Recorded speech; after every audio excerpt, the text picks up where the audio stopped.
కీర్తనల గ్రంథం 137 కీర్తనలో బబులోను నదుల యొద్ద కూర్చుండి ఉన్నప్పుడు మనము సియోనును జ్ఞాపకం చేసుకొని ఏడ్చుచుంటిమి.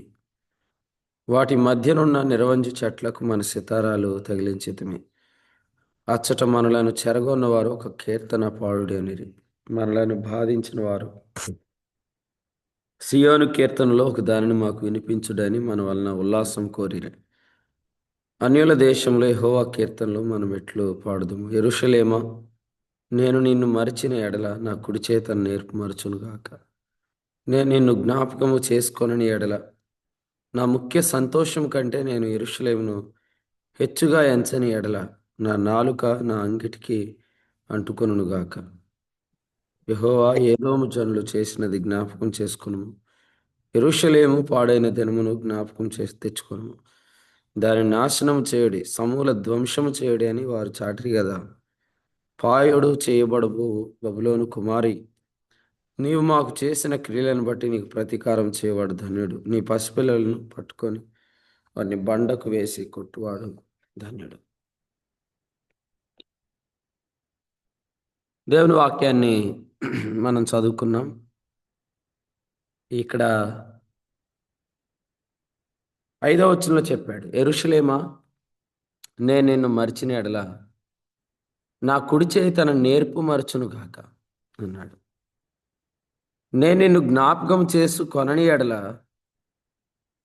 నా ముఖ్య సంతోషం కంటే నేను యెరూషలేమును హెచ్చుగా ఎంచని ఎడల నా నాలుక నా అంగిటికి అంటుకొనుగాక అన్నాడు. ఈ కీర్తన మనం చదువుతున్నప్పుడు నా కుడి చేయి తన నేర్పు మర్చిపోతే,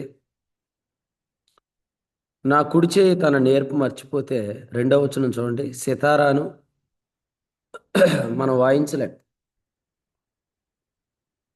6వ వచనంలో నా నాలుక నా అంగటికి అంటుకుంటే మనము కీర్తన పాడలేం. కాబట్టి యెరూషలేమును మర్చిపోతే వాయిద్యం వాయించలేము, కీర్తన పాడలేము అని ఇక్కడ ఉన్నవారు చెప్పుకుంటున్నారు. కాబట్టి ఈ కీర్తనలో మనం చూస్తున్నప్పుడు ఒక కీర్తన పాడండి, 3వ వచనంలో మనం చూస్తున్నాం. ఒక కీర్తన పాడండి, ఒక కీర్తన మాకు సియోను కీర్తనలో నుండి ఒక కీర్తన మాకు వినిపించండి అని మన వల్ల ఉల్లాసం కోరినప్పుడు మొదటి వచనంలో చెప్తున్నాడు, బబులోను నదుల యొద్ద మనము సియోనును జ్ఞాపకం చేసుకొని ఏడుస్తున్నాం. అన్యుల దేశంలో యెహోవా కీర్తనలు మనం ఎట్లు పాడుదాము. కాబట్టి ఈ వచనం మనం చదువుతున్నప్పుడు చెరలో ఉన్నప్పుడు పాటలు పాడలేం. చెరలో ఉన్నప్పుడు మనము సితారాను వాయించలేం. మొదటి వచనంలో చెప్తున్నట్లుగా మనము ఏడుస్తున్నప్పుడు మనము మన నుండి ఉల్లాసం కోరుతున్న వారికి మన ఉల్లాసాన్ని అందించలేమన్నమాట. ఇది 137వ కీర్తనలో మనం చూస్తున్నాం. 8వ వచనంలో చదువుతున్నట్లు బబులోను కుమారి కదండి. 2 పట్టణాలు ఈ కీర్తనలో ఉన్నాయి. ఒకటి యెరూషలేం పట్టణం, 2 బబులోను పట్టణం. యెరూషలేము పట్టణం అది నిత్యమైన రాజ్యానికి చెందిన పట్టణం. బబులోను అది లోక రాజ్యాలకు, అన్యజనుల ప్రభుత్వాలకు మూలమైన పట్టణం. బబులోను కుమారికి తీర్పు ఉంది. బబులోను కుమారికి తీర్పు ఉంది. ఆ తీర్పు దినం 8వ వచనంలో చెప్తున్నాడు ఏమనంటే, ప్రతీకారం చేసుకుంటాడు దేవుడు. మరి అన్యజనుల ప్రభుత్వాలకు తీర్పు తీరుస్తాడు. ఆ తీర్పు తీర్చినప్పుడు 7వ వచనం, ఏదోము జనులు చేసినదైన జ్ఞాపకం చేసుకుంటాడు. ఇది భవిష్యత్తులో జరగబోయే అంశం. కాబట్టి కీర్తనలు వారు పాడమన్నప్పుడు మనం పాడలేకపోతున్నాం అని ఇక్కడ వారు చెప్పడంలో గల కారణం ఏంటంటే, వారు బబులోను చెరలో ఉంచబడ్డారు. అయితే మనం ఎరిగినట్లుగా యోవేలు గ్రంథం 3వ అధ్యాయం ఆఖరి వచనంలో మన ప్రభువు ఎల్లప్పుడూ సియోను వాసిగా ఉంటాడు. మన ప్రభు ఎల్లప్పుడూ సియోను వాసిగా ఉంటాడు అని అర్థమైతే మరి మనము ఒకవేళ చెరలో ఉన్నా కూడా మన నిరీక్షణ గీతాన్ని పాడొచ్చు. ఎందుకంటే యోవేలు గ్రంథం 3వ అధ్యాయం 21 ప్రకారం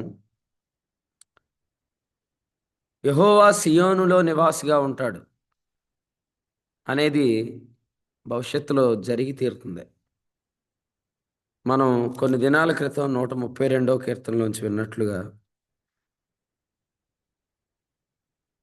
సియోనులో ప్రవేశించమని, విశ్రాంతిలో ప్రవేశించమని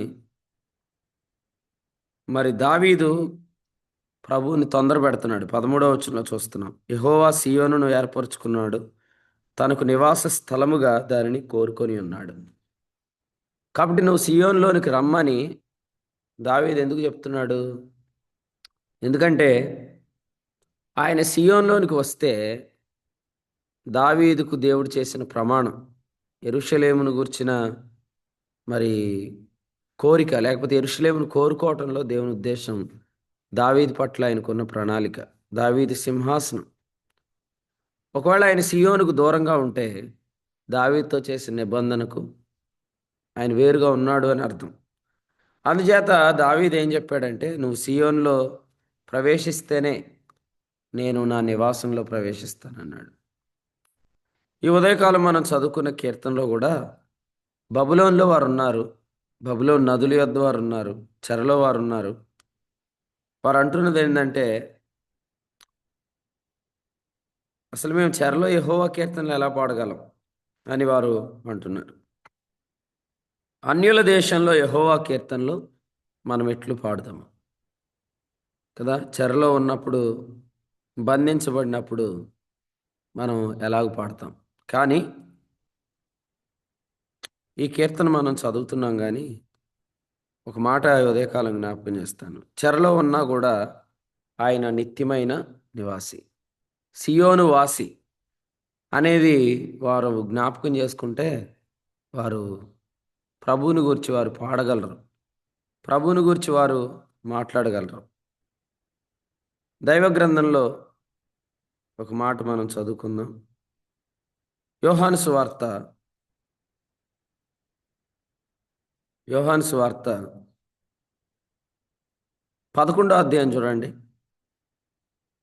యోహాను సువార్త 11వ అధ్యాయం 52వ వచనం. 11:52. యేసు ఆ జనము కొరకు మాత్రమే గాక చెదిరిపోయిన దేవుని పిల్లలను ఏకముగా సమకూర్చుటకును చావనై ఉన్నాడని ప్రవచించెను. ఈ వచనంలో దేవుని పిల్లలను సమకూర్చుట అనే మాట మనం చూస్తున్నాం. దేవుని పిల్లలను సమకూర్చుట. కాబట్టి సియోను లేదా దేవుని పిల్లలు, ఇశ్రాయేలీయులు, వారు సమకూర్చబడతారు. రోమీయులకు రాసిన పత్రిక 11వ అధ్యాయంలో చెప్పినట్లు విమోచకుడు సియోన్లో నుండి వచ్చి యాకోబులో నుండి భక్తిహీనతను తొలగిస్తాడు. ఇశ్రాయేలు జనులందరూ రక్షించబడతారు. ఇది రోమాపత్రిక 11వ అధ్యాయంలో కూడా మనం చూస్తున్నాం. యోహాను సువార్త 11వ అధ్యాయంలో మనం ఏం గమనిస్తున్నాం? యేసు జనము కొరకు మాత్రము గాక, ఆ జనము కొరకు మాత్రము గాక చెదిరిపోయిన దేవుని పిల్లలను ఏకముగా సమకూరుస్తాడని ప్రవచించారు. కానీ దాని పై వచ్చిన ఒకసారి చదవండి. 51, యోహాను 11:51 లేదా 11:50. మన జనమంతయు నశింపబడుకున్నట్లు ఒక మనుషుడు ప్రజల కొరకు చనిపోవుట మీకు ఉపయుక్తమని మీరు ఆలోచించుకొనరు అని వారితో చెప్పాను. ఈ వచనం చూడండి. ఇది యోహాను సువార్త 11వ అధ్యాయం కదా. యోహాను సువార్త 11వ అధ్యాయంలో ఫేమస్ రిఫరెన్స్ ఏది?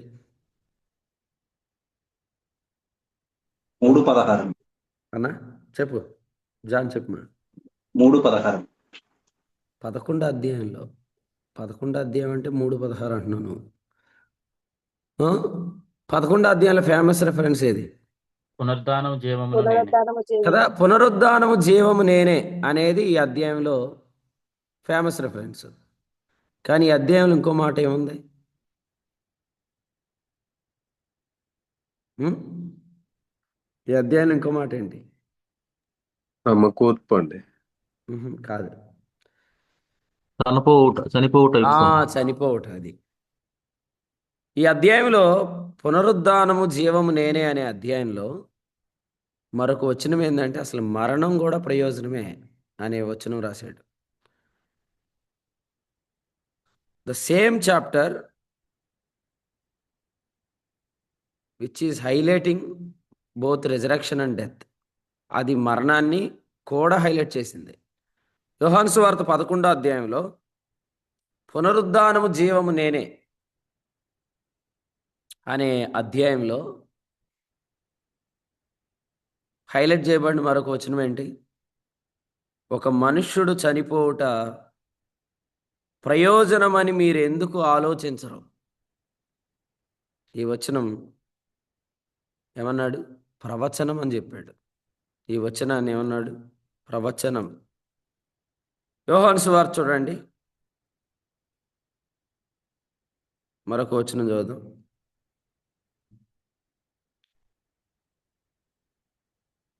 యోహాను సువార్తలో మరొక వచనాన్ని చదువుదాం.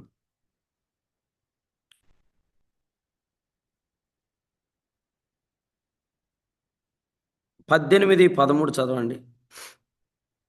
18:14 చదవండి. 13:14. 18 అధ్యాయం 13:14. అతడు ఆ సంవత్సరము ప్రధాన యాజకుడైన కయాప ఒక మనుషుడు ప్రజల కొరకు చనిపోవుట ప్రయోజనకరమని యూదులకు ఆలోచన చెప్పినవాడు. నువ్వు సరిగ్గా చదవట్లేదు. వచ్చిన సరిగ్గా చదువు. ఆపుతుంటే ఆగట్లేదేంటి? ప్రశాంత్లాగా చదువు సరిగ్గా. 13వ వచనం చదువు మళ్ళీ. అతడు ఆ సంవత్సరము ప్రధాన యాజకుడైన కయాపాకు మామ. అది కయపకు మామ. తర్వాత చదువు. కయప ఒక మనుష్యుడు ప్రజల కొరకు చనిపోవుట ప్రయోజనకరమని యూదులకు ఆలోచన చెప్పినవాడు. రైట్. ఈ వచనంలో ఏమనుంది? ఒక మనుష్యుడు చనిపోవుట ప్రయోజనమని ఆలోచన చెప్పినవాడు అనే మాట చూస్తున్నా.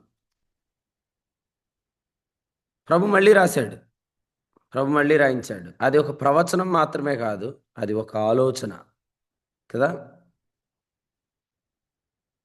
ఎందుకు మరణించాడంట? అందులో ఉన్న ప్రయోజనం ఏంటంట? అందులో ఉన్న ఉపయుక్తం ఏంటంట? చెదరిపోయిన దేవుని పిల్లలు ఏకంగా సమకూర్చబడాలి. కాబట్టి ఈ మాటలు జాగ్రత్తగా వినండి. ఇక్కడ లేచింది ఎవరు? లాజరు. లాజరుని లేపింది ఎవరు? యేసు ప్రభు. లాజరు పునరుద్ధానాన్ని హైలైట్ చేసిన అధ్యాయంలో లాజరును లేపిన వాని యొక్క మరణాన్ని హైలైట్ చేశాడు. లాజరు పునరుద్ధానాన్ని హైలైట్ చేసిన చాప్టర్లో లాజరును లేపిన వాని యొక్క మరణాన్ని హైలైట్ చేశాడు. కాబట్టి లాజరు కంటే ముఖ్యుడు, లాజరు కంటే గొప్పవాడు, లాజరు కంటే శ్రేష్ఠుడు, లాజరును లేపినవాడు. కానీ లాజరు పునరుద్ధానం కంటే చెప్తారా? యేసుక్రీస్తు యొక్క మరణం ప్రయోజనకరం. ఈ అధ్యాయం నుండి ఈ తలంపు మీరు అందరు పట్టుకోండి. లాజరు పునరుద్ధానం కంటే యేసుక్రీస్తు యొక్క మరణం ప్రయోజనకరం.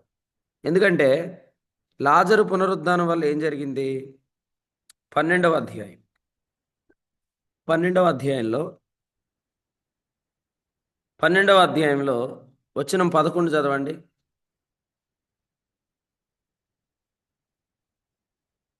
అతనిని బట్టి యూదుల్లో అనేకులు తమ వారిని విడిచి యేసునందు విశ్వాసం ఉంచిరి. యోహాను 12:10. అతనిని బట్టి యూదుల్లో అనేకులు తమ వారిని విడిచి యేసునందు విశ్వాసం ఉంచిరి కదా. లాజరు పునరుద్ధానాన్ని బట్టి ఏం జరిగింది? అనేక మంది యూదులు ఆయన యందు విశ్వాసం ఉంచారు. మీరు చెప్పండి, ఈ ఇన్సిడెంట్ తర్వాత ఏం జరిగింది? 14 వచనంలో యేసుక్రీస్తు గాడిద పిల్ల మీద యెరూషలేముకి వచ్చాడు. సో ఈ ఇన్సిడెంట్ తర్వాత యేసు ప్రభు గాడిద పిల్ల మీద యెరూషలేముకి వచ్చాడు. 10వ వచనం ప్రకారం యూదులు అనేకులు విశ్వాసం ఉంచారు. తర్వాత ఆయన గాడిద పిల్ల మీద యెరూషలేముకి వచ్చాడు. అప్పుడు యూదులందరూ ఏమనాలా? ఈయన యూదుల రాజు అనాలా. కానీ యెరూషలేము ఏమనిందంట? ఈయన ఎవరో అని వారందరూ కూడా కలవరపడ్డారు అనే మాట మనం చూస్తున్నాం కదా. అంటే ఇప్పుడు ఈ యూదులు ఎవరు కాదు? ఈ విశ్వాసం ఉంచిన యూదులు ఎవరు కాదు? ఉం? చెప్పండి. లాజరు పునరుద్ధానం వల్ల ఆయన యందు విశ్వాసం ఉంచిన యూదులు ఎవరు కాదు?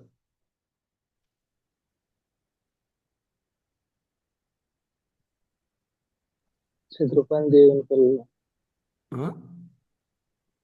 ఆయన మరణం వల్ల సమకూర్చబడినవారు కాదండి. Right, very good. ఆయన మరణం వల్ల సమకూర్చబడిన వారు కాదు. మరి వాళ్ళు ఎప్పుడు వస్తారు?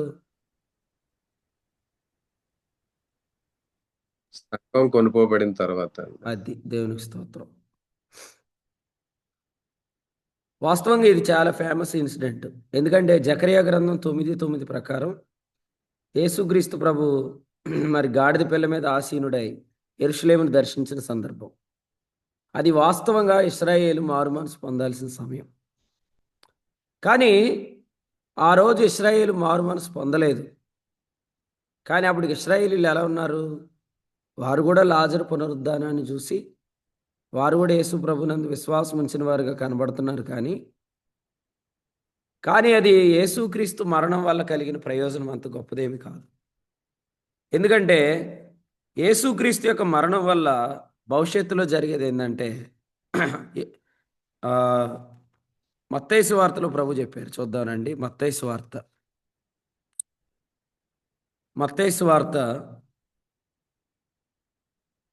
23వ అధ్యాయం 39వ వచనం.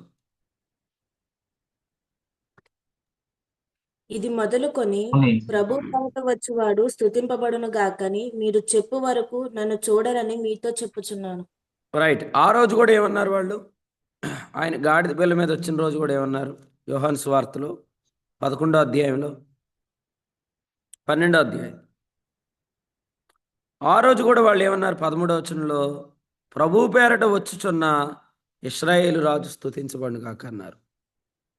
అంటే వాళ్ళు ఆ రోజు కూడా వాళ్ళు అదే మాట చెప్పారు. కానీ ఈ వచ్చిన వాస్తవం ఎప్పుడు నెరవేరుద్ది? అది సంఘం కొనుక్కోబడిన తర్వాత నెరవేరుద్ది. అంటే ఇక్కడ 2 విషయాలు తెలుసుకోవాలి. యోహాను సువార్త 11లో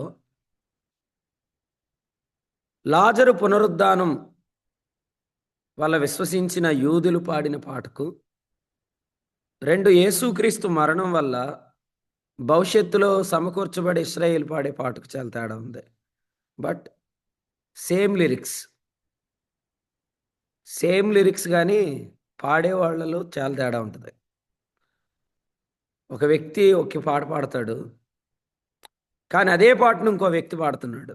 ఇప్పుడు ఇద్దరూ ఒకే పాట పాడుతున్నారు, కానీ దాని ప్రభావం వేరు. చూడండి, కావాలంటే యోహాను సువార్త 11వ అధ్యాయం చూడండి. 11వ అధ్యాయము 21 చదవండి. 21. మార్త యేసుతో, ప్రభువా, నీవెక్కడ ఉండిన ఎడల నా సహోదరుడు చావకుండును. 33 చదవండి, లేదా 32. అంతట మరియా యేసు ఉన్న చోటికి వచ్చి ఆయనను చూచి ఆయన పాదముల మీద పడి, ప్రభువా, నీవిక్కడ ఉండిన ఎడల నా సహోదరుడు చావకుండున నేను. రైట్, ఈ రెండు వచనాలు ఒకటే, కానీ రెండింటి ప్రభావం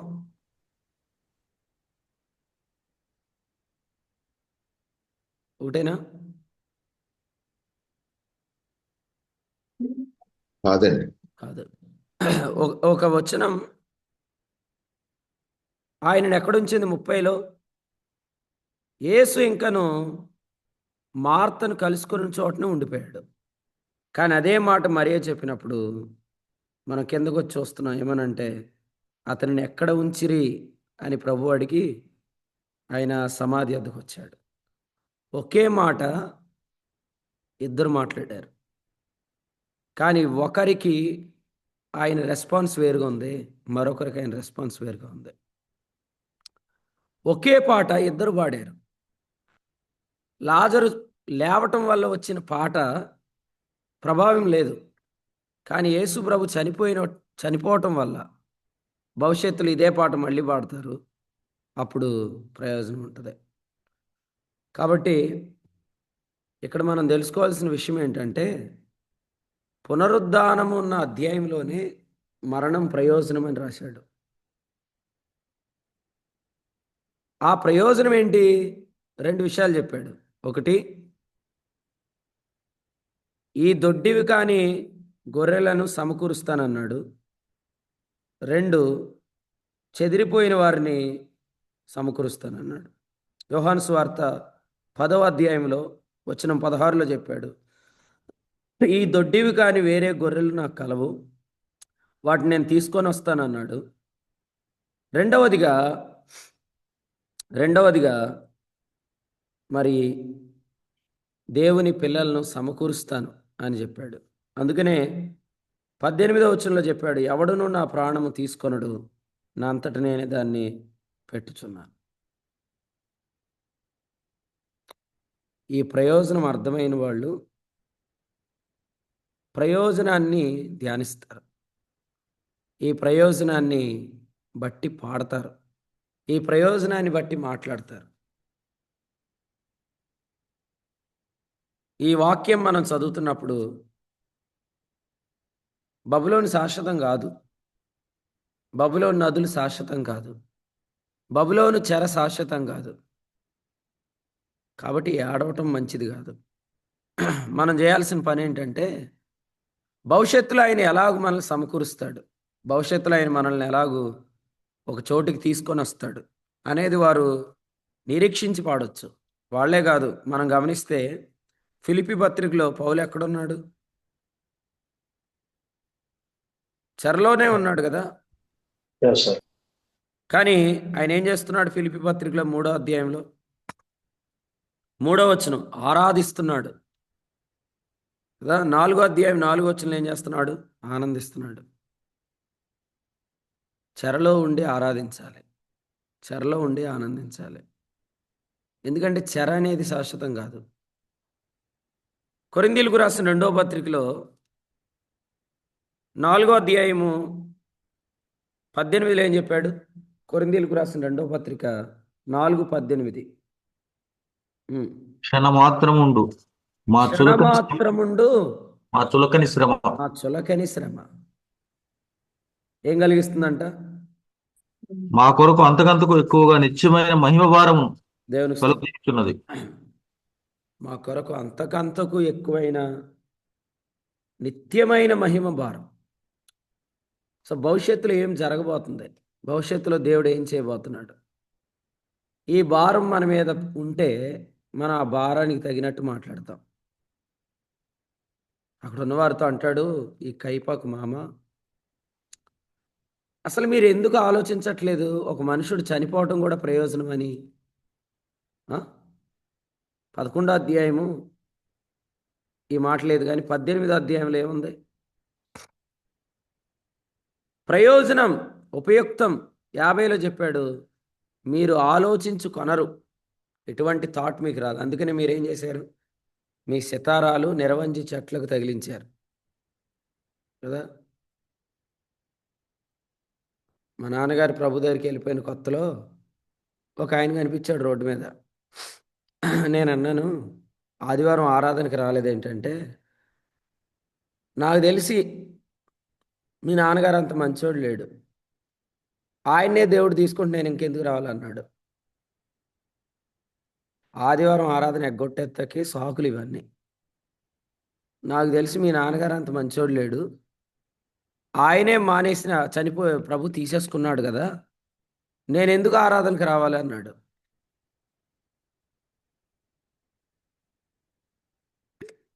ఇప్పుడు ఎక్కడున్నాడు తెలుసా? ఎక్కడుండి ఉంటాడు చెప్పండి. ఉం? మరి సైలెంట్గా ఉన్నారు. ఎక్కడున్నాడంటే, మా నాన్నగారు ఎక్కడున్నాడు అక్కడే ఉన్నాడు ఇప్పుడు. దేవుడు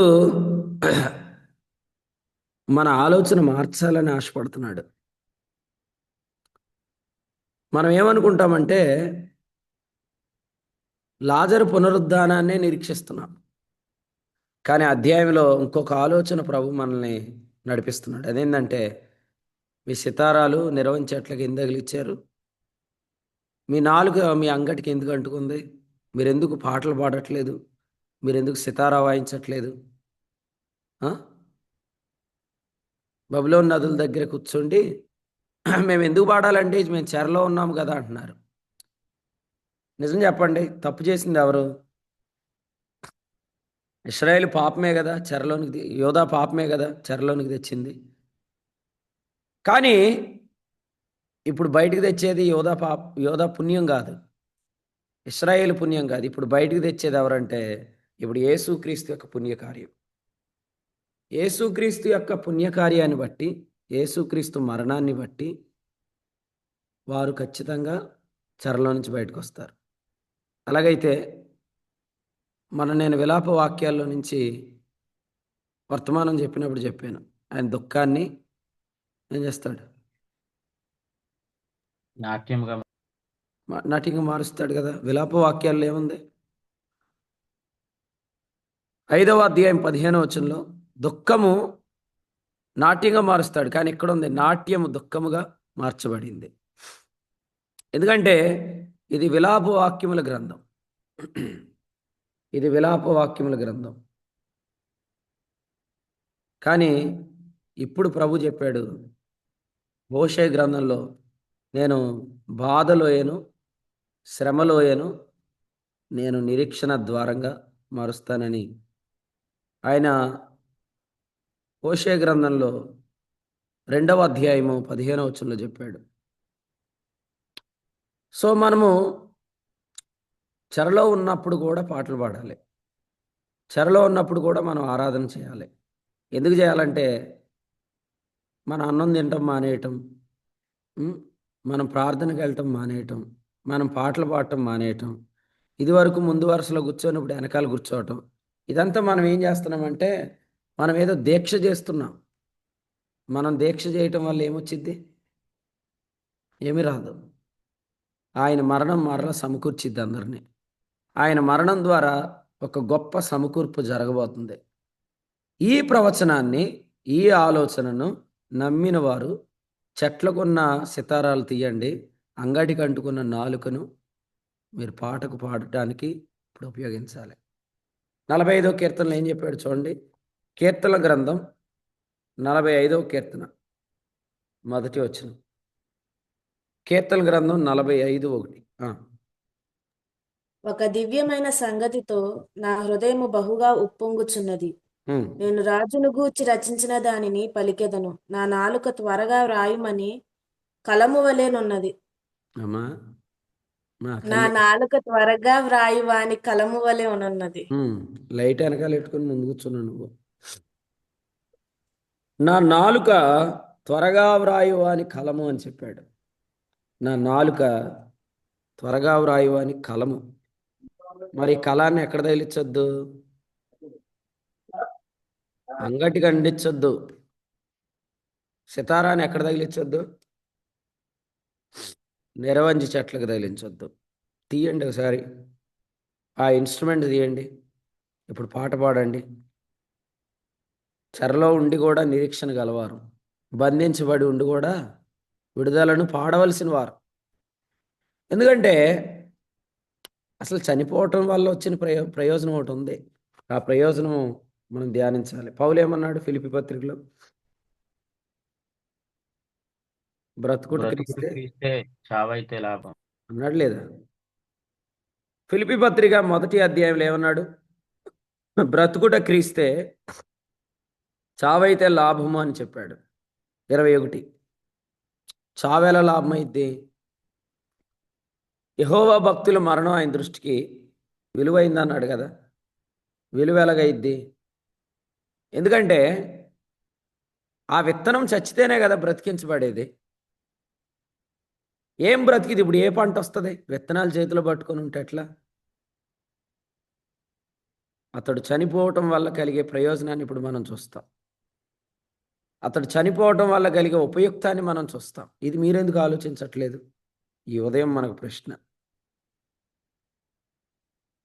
ప్రశాంత్ రెజరక్షన్ మనం నిరీక్షించాం, కానీ ప్రభు చెప్తున్నాడు అదే అధ్యాయంలో, ప్రశాంత్ మరణం వల్ల కలిగే సమకూర్పు, ఆయన మరణించడం వల్ల జరిగే ఉపయుక్తం ఏంటో ఆలోచన చేయండి. కాబట్టి ఆయన చనిపోవడం వల్ల ఏం జరిగిద్దంటే, నిజమే, వాస్తవమే, యేసుప్రభు చనిపోయినప్పుడు కూడా ఆయన తల్లి ఏడ్చింది. ఎలా ఏడ్చుంటుంది తల్లి? తన కళ్ళెదురుగుండా తన సొంత బిడ్డను, కన్న బిడ్డను, తాను మోసిన బిడ్డను, తాను పాలు దాగి ఎదిగిన బిడ్డను వారు హింస పెట్టి చంపుతున్నప్పుడు ఆమె ఎలా ఏడ్చుంటుంది కదండి. కానీ అక్కడ మనం చూస్తాం యెరూషలేము కుమార్తెలు కూడా ఏడుస్తున్నారు. అయితే ప్రభు మాట చెప్పాడు. లూకాసు వార్త 2లోని మాట చెప్పాడు. ఆయన ఏం చెప్పాడంటే, నన్ను మీరు ఎందుకు వెతుకుతున్నారు? 49. సో ప్రశాంత్ క్వశ్చన్ కూడా ఏంటంటే, నన్ను ఎందుకు మీరు వెనక్కి రమ్మని కోరుతున్నారు?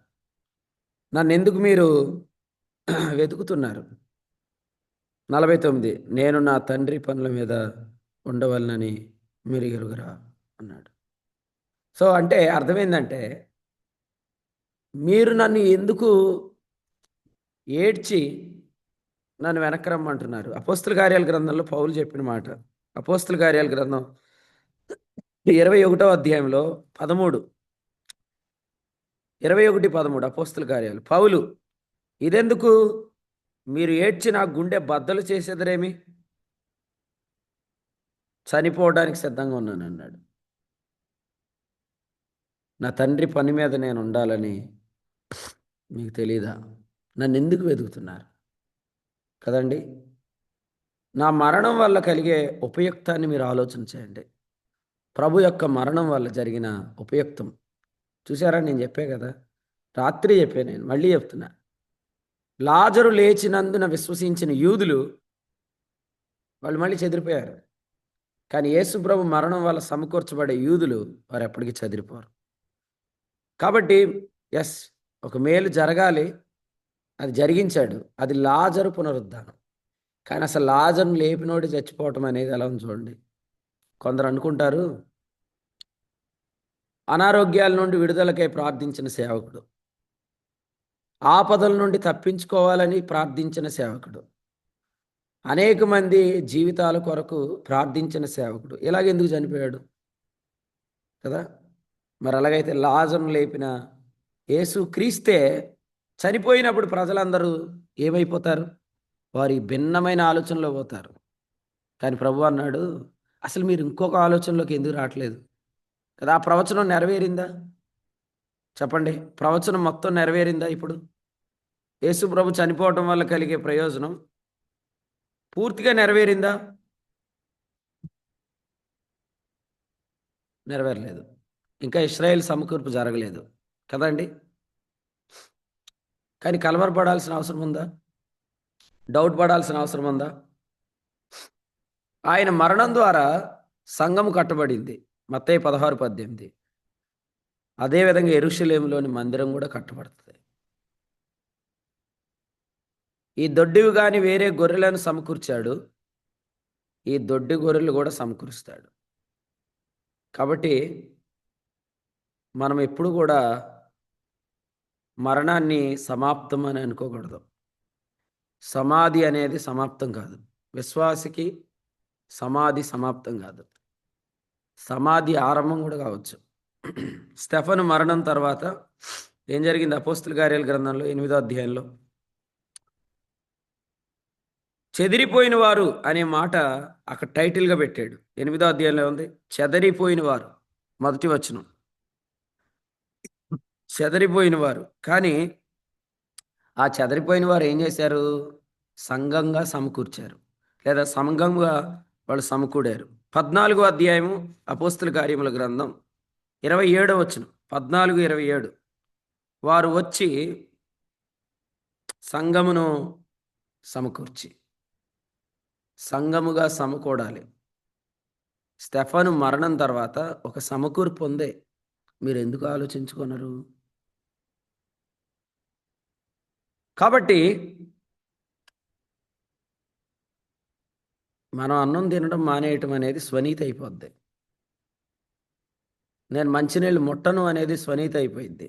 నేను ఆరాధనకు రాను అనేది స్వనీతి అయిపోయింది. చెప్పండి, మన ప్రియులతో మాట్లాడండి. ఏమని చెప్పాలంటే, నిరవంజి చెట్లకు తగిలించిన సితారాలు తీయండి, అంగటికి అంటుకున్న లేకపోతే నాలుకతో కలంగా వాడండి. ఇప్పుడు మన ప్రభు గురించి పాడండి. ఎందుకంటే ఇది ఎంతో కాలం జరగదు, చాలా త్వరగానే మనము నిత్యవాసిగా సియోన్లో ప్రభు ఉండటం మనం చూడబోతున్నాం కదా. ఈ కీర్తనలో ఈ అధ్యాయంలో నేను ఇలా చెప్తాను. 12వ అధ్యాయం ఇప్పుడు మనం చదువుకున్న యోహాను సువార్తలో అపోస్తుల కార్యాల్లో 14:27 ఏం జరిగింది? సంఘాన్ని వారు సమకూర్చారు కదా. ఫర్ ఎగ్జాంపుల్ 2027, ఇది 27 కాబట్టి ఇలా చెప్తా. 2027లో ఏం జరిగిద్ది? మన నిరీక్షణ ప్రకారం, దేవుడు మనకి ఇచ్చిన ప్రవచన ప్రకారం సంఘమంతా ఆయన సన్నిధిని సమకూడిద్ది. నెక్స్ట్ వచనం చదవండి, ఏముందో? 28.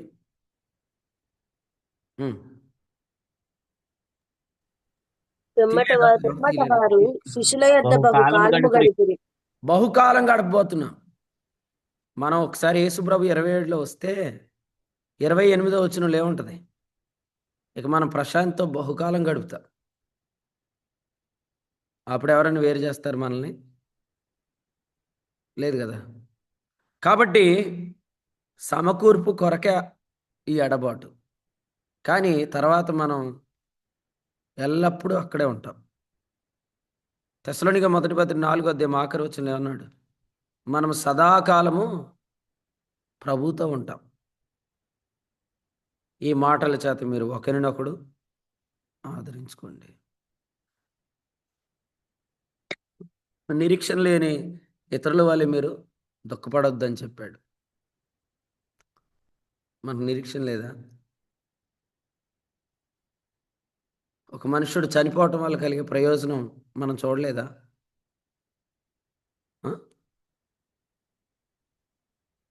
మా నాన్నగారు ప్రభు దగ్గరికి వెళ్ళటం వల్ల నేను ప్రయోజనం చూశాను. ప్రభు చెప్పాడు ఏమనంటే, యోహాను సువార్తలో, గోధుమ గింజ భూమిలో పడి చావకుంటే అది ఒంటిగా ఉంటుంది. 12వ అధ్యాయం 24, అది చచ్చిన ఎడల విస్తారముగా ఫలించును అన్నాడు. కాబట్టి అది చావాలి. చావాలంటే ఏం చేయబడాలి? దాన్ని మనం ఏం చేయాలి? కొరింథీ పత్రిక 15వ అధ్యాయం ప్రకారం 36 నువ్వు విత్తాలన్నాడు. కాబట్టి ఇప్పుడు మనం అందరం ఏం చేసాం? ప్రశాంతిని విత్తామన్నమాట. నువ్వు విత్తినది చచ్చితేనే కానిది బ్రతికేది. కాబట్టి ఓ అవివేకి అన్నాడు ఇక్కడ. ఎందుకన్నాడంటే ఏం జరిగింది తర్వాత అని ఆలోచిస్తున్నాం. అది అవివేకం. ఎందుకంటే 37వ వచనంలో ఏం చెప్పాడు, లేదా 38లో ఏం చెప్పాడు? దేవుడే తన చిత్త ప్రకారం నువ్వు విత్తిన దానికి శరీరం ఇస్తాడు. నెక్స్ట్ ఏం జరిగిద్ది అది నువ్వు ఎందుకు ఆలోచిస్తున్నావు అవివేకి? దేవుడే తన చిత్తం జరిగిస్తాడు. ఇప్పుడు ఒక పంట రాబోతుంది. ఆ పంట రావాలంటే ఈ విత్తనము విత్తపడాలి. కాబట్టి నేను మాట చెప్పనా, ఇన్ని సంఘాలు కట్టి ఇన్ని పత్రికలు రాసిన పౌలు ఎక్కడున్నాడు? ఉం? ప్రభు వచ్చే వరకు సజీవులమై ఉంటామని చెప్పిన పౌలు ఎక్కడున్నాడు? పౌలు ఎక్కడున్నాడు? అక్కడే ప్రశాంత్ కూడా ఉన్నాడు. పౌలు గొప్పనా ప్రశాంత్ గొప్పనా? మనకు తెలిసినంత వరకు కదా. ఇన్ని పత్రికలు రాసిన వాడే ఒక స్థలానికి వెళ్ళిపోయాడు. అదే స్థలానికి మన సహోదరుడు కూడా వెళ్ళిపోయాడు. కాబట్టి ఇక్కడ మనం ఆలోచించాల్సింది ఏంటంటే, ఏదో నష్టం జరిగింది కాదు, ఏం లాభం ఇప్పుడు జరగబోతుంది అనేది మనం ఆలోచన చేయాలి. ఆయన చనిపోవటం ద్వారా, ఆయన వెత్తబడటం ద్వారా జరిగే సమకూర్పును మనం నిరీక్షించాలి. ఆ నిరీక్షణతో మనం పాటలు పాడాలి. ఆ సమకూర్పును మనం అందరం కూడా మనము కీర్తించాలి. అది మీరు కీర్తిస్తే మీరు ఖచ్చితంగా ఆ సమకూర్పుకు మీరు సహకరిస్తారు. ప్రభు చేయబోయే కార్యానికి సమకూరుస్తారు. ఒక మాట నేను చెప్తాను. 27వ వచనంలో సమకూర్పు ఉంది, 28లో ఏముంది? బహుకాలము గడుపుతాం. ఒకసారి మన పని ఏంటో మనం చేస్తే ఆ తర్వాత మళ్ళీ మన ప్రియం దగ్గరికి వెళ్ళిపోతాం. అవునా కదా? మన పని మనం చేసిన తర్వాత మనం ఎక్కడికి వెళ్ళిపోతాం? మన ప్రియం దగ్గరికి వెళ్ళిపోతాం. అక్కడ మనం ఎలా ఉంటాం? సదాకాలం ఉంటాం, బహుకాలం ఉంటాం. ఇక మనల్ని ఒకరు వేరు చేయలేరు. నాకు తమ్ముడికి ఉన్న బంధం జస్ట్ 4 to 5 years అంతే. ఈ 5 yearsలోనే ఆయన ఎంతో మధురంగా, ఆయన ఎంతో మరి ప్రియముగా నేను అనుభవించాను. కానీ రేపు పొద్దున సదాకాలం ఆ బిడ్డతో నేను ఉండబోతున్నాను. ఏది గొప్ప? 5 సంవత్సరాలు ఆయనతో ఉండడం గొప్ప, సదాకాలం ఆయనతో ఉండడం గొప్పనా? కాబట్టి మేము పాటలు ఎలా పాడతామండి? మేము ఆరాధన ఎలా చేస్తామండి?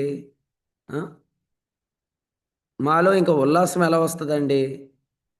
మమ్మల్ని తీసుకొచ్చి నదుల దగ్గర పడేశాడు దేవుడు అని మనం ఎంత మాత్రం అనుకోవద్దు. ఎందుకంటే 137వ కీర్తనలో మనం చదువుతున్నాము, 8వ వచనంలో మనం జ్ఞాపకం చేసుకుంటున్నాం. ఆయన తీర్పు తీర్చే దినాన్ని ఉంచాడు, ప్రతీకారం చేసే దినాన్ని ఉంచాడు. ఆ దినము వరకు కూడా ఒకవేళ చెరలో ఉంచబడినట్టు అనిపిస్తున్నా కూడా ఆ దినం తర్వాత, లేకపోతే ఆ దినాన్ని ఏం జరిగిద్ది? ఆ దినాన్న మనకు విడుదల జరిగిద్ది. ఆ దినాన్న మనము సదాకాలం ఉండే స్థలానికి వెళ్ళిపోబోతున్నాం. అందుచేత కొన్నిసార్లు అనుకుంటారు, వీడు తాగుబోతాడు, వీడు బతుకుతున్నాడు, వాడు సంఘాలు పాడు చేసేవాడు, వాడు బతుకుతున్నాడు, వాడు భక్తిహీనుడు, వాడు కూడా ఉన్నాడు. అరే, ఇంత మంచివాడిని దేవుడు ఏం తీసుకున్నాడు?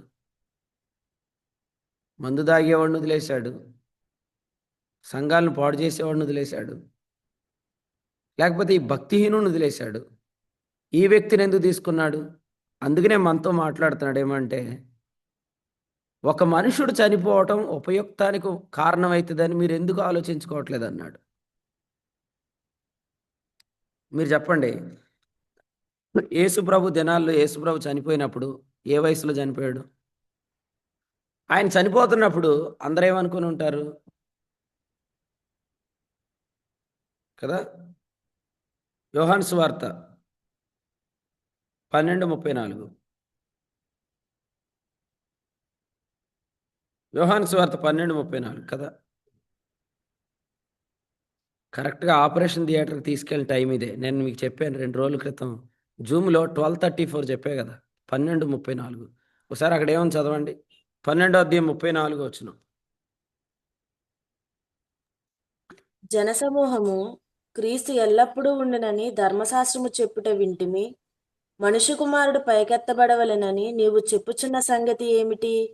మనుష్య కుమారుడవు ఈయన ఎవరని ఆయనను అడిగిరి. రైట్, ఈ వచనం నాకుగా దేవుడు చూపించింది, దేవుని సేవకులు రాజేశానికి చూపించాడు. 12:34 వచనంలో ఏముందంటే, మనుష్య కుమారుడు ఎత్తబడాలంటే ఏంటయ్యా నువ్వు? ఎల్లప్పుడూ ఉంటే కదా. ఎత్తబడటం అంటే ఏంటి? 18:34, 12:34, 18:34. ఎత్తబోట అంటే అర్థం ఏంటంటే ఆయన 18:32లో చూడండి, చనిపోవటం. నువ్వు ఎల్లప్పుడూ ఉంటావు అని చెప్పడం మానేసి నేను చనిపోతే అని అంటావేంటయ్యా? వాళ్ళు క్వశ్చన్ అడుగుతున్నారు ఈ ప్రశ్న. అసలు ఈ సంగతి ఏంటి అని అడుగుతున్నారు. కానీ మనం గమనిస్తున్నాం ఆ దినాన్ని ఏం జరిగింది? 31వ వచనం, ఇప్పుడు ఈ లోకానికి తీర్పు జరుగుచున్నది అనే మాట మనం చూస్తున్నాం. యేసుప్రభు మరణం వల్ల ఆ రోజే తీర్పు జరిగిపోయింది. అపవాదికి తీర్పు జరిగింది, అన్యజనులకు కూడా తీర్పు జరిగింది. అపవాదికి తీర్పు ఏం జరిగింది? యోహాను మొదటి పత్రిక 5:19 ప్రకారం నీ యందు పడి ఉన్న వారిని నువ్వు వదిలేసాయి, నేను వారిని నా పిల్లలుగా ఆకర్షించుకుంటాను. 32వ వచనం, 2 యూదులను కూడా వదిలేయి, నేను వారిని రాజ్యముగా నిర్మిస్తాను. ఒకటి సంఘ నిర్మాణం, 2 రాజ్య నిర్మాణం. ఈ 2 నిర్మాణాలకు శత్రువుకు తీర్పు జరిగింది ఆ మరణంలో కదా. కాబట్టి ఒకని మరణములో తీర్పు ఉన్నదండి. కానీ విచిత్రం ఏంటంటే క్రైస్తవులు ఏం చేస్తున్నారు? తమ్మును తాము తీర్పు తీర్చుకుంటున్నారు. రోమపత్రిక 14వ అధ్యాయంలో ఏం చెప్పాడు? రోమపత్రిక 14వ అధ్యాయం 22, తాను సమ్మతించిన విషయంలో తనకు తానే తీర్పు తీర్చుకొననివాడు ధన్యుడు. ఇన్సిడెంట్స్ని పట్టుకొని తీర్పు తీర్చుకోకూడదు. ఎక్కడో మా భక్తి లోపించింది, ఎక్కడో మా శక్తి లోపించింది.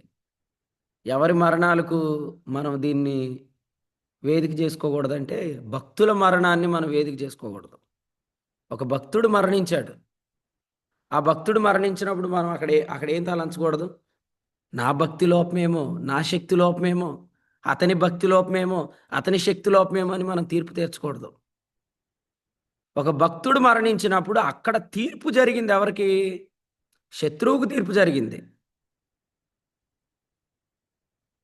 యూదులను బంధించిన ఆ 4 ప్రభుత్వాలకు తీర్పు అక్కడే జరిగింది. సంఘముగా ఏర్పరచబడవలసిన జనాంగాన్ని బంధించిన దుష్టుడికి తీర్పు అక్కడ జరిగింది. అందుకని అన్నాడు, మనుష్య కుమారుడు ఎత్తబడిన ఎడల. అంటే వాళ్ళు అంటారు, అసలు ఆయన ఎల్లప్పుడూ ఉండాలి కదా, ఆయన ఎల్లప్పుడూ ఉంటే లోకానికి తీర్పు జరగదు. కాబట్టి ప్రశాంత్ మరణంలో కూడా మనం తీర్పు తీర్చుకోకూడదు. ఎందుకంటే ఆయన మరణం భక్తుల మరణం. యెహోవా భక్తుల మరణం ఆయన దృష్టికి విలువ కలిగింది. ఆ మరణం దగ్గర మనం తీర్పు తీర్చుకోకూడదు. నేను పాడను, నేను ఇంకా సితారా వాయించను, నేను ఇంకా ఆయన గురించి మాట్లాడను అనే తీర్పులు తీర్చుకోకుండా ఎవరు. ఇది ప్రయోజనమని మీరు ఎందుకు ఆలోచించుకోవట్లేదు? ఇది ఉపయుక్తమని మీరు ఎందుకు ఆలోచించుకోవట్లేదు? ఈ ఆలోచనతో మనం ముందుకొచ్చి ఫిలిప్పీ 3:3 ప్రకారం ఆరాధన చేయాలి, ఫిలిప్పీ 4:4 ప్రకారం ఆనందించాలి. ఎందుకంటే ఒకసారి మీకు మాట చూపిస్తాను చూడండి. ఫిలిప్పీ పత్రికలో ఏమని చదవండి ఒకసారి. ఫిలిప్పీలకు రాసిన పత్రిక 1వ అధ్యాయం 12 చదవండి. ఫిలిప్పీ 1:12.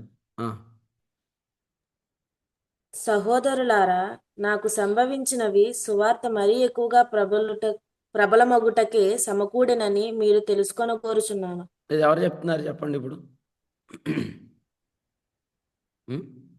ప్రశాంత్ చెప్తున్నాడండి. రైట్, ప్రశాంత్ చెప్తున్నాడు.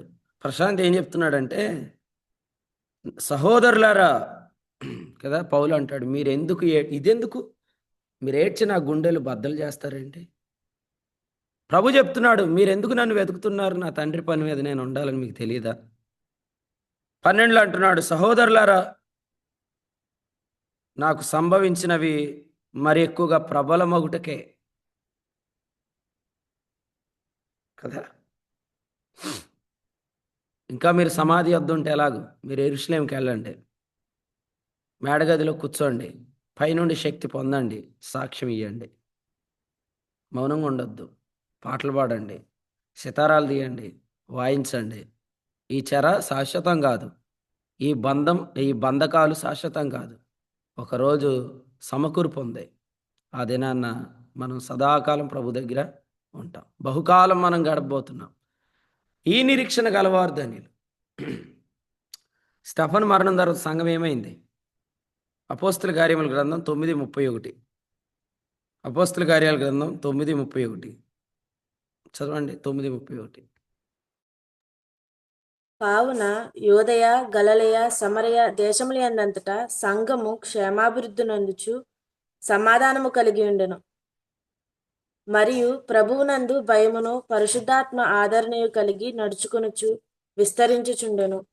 స్టెఫన్ చనిపోయాడు, సౌలు ఛార్జీలోకి వచ్చాడు. స్టెఫన్ చనిపోయాడు, సౌలు వచ్చాడు. సౌలు రాగానే ఏం జరిగింది? అక్కడ చెప్పాడు, సంఘము విస్తరించింది. కాబట్టి ఒక భక్తుని మరణాన్ని సంఘ విస్తరణకు వేదిక చేద్దాం. ఒక భక్తుని మరణాన్ని సంఘ క్షేమాభివృద్ధికి మనం వేదిక చేద్దాం. అంతేగాని బబులోనికి వేదిక చేయొద్దు. ఎందుకంటే బబులోని గురించి ఏం రాశాడు? ప్రకటన గ్రంథం 18వ అధ్యాయం 2వ వచనం చదవండి. ప్రకటన 18:2. అతడు గొప్ప స్వరముతో ఆర్భాటించి ఇట్లనెను, మహాబబులోను కూలిపోయెను, అది దయ్యములకు నివాస స్థలమును, ప్రతి అపవిత్రాత్మకు ఉనికి పట్టును, అపవిత్రమును అసహ్యమునైన ప్రతి పక్షికి ఉనికి పట్టును ఆయను. ఈ మాట చూసారా? బబులోన్ అంట దెయ్యాలకు నివాస స్థలం అంట కదా. మన ప్రియుడు ఎందుకు చనిపోయాడు అనే కలవరంలోకి వెళ్ళిపోతే చెడ్డ కలలు వస్తాయి. మన ప్రియుడు ఎందుకు చనిపోయాడనే కలవరంలోకి వెళ్తే మనం అపవిత్రాత్మలకు అవకాశం ఇస్తాం. అవి వచ్చి మనకేం బోధిస్తాయని చెప్పాడు రాజమండ్రిలో రాత్రి ప్రభు. అవి వచ్చి మనకేం బోధిస్తాయి? ఏం చెప్పాడు రాత్రి? ఒకళ్ళని చెప్పండి, ఏం చెప్పాడు?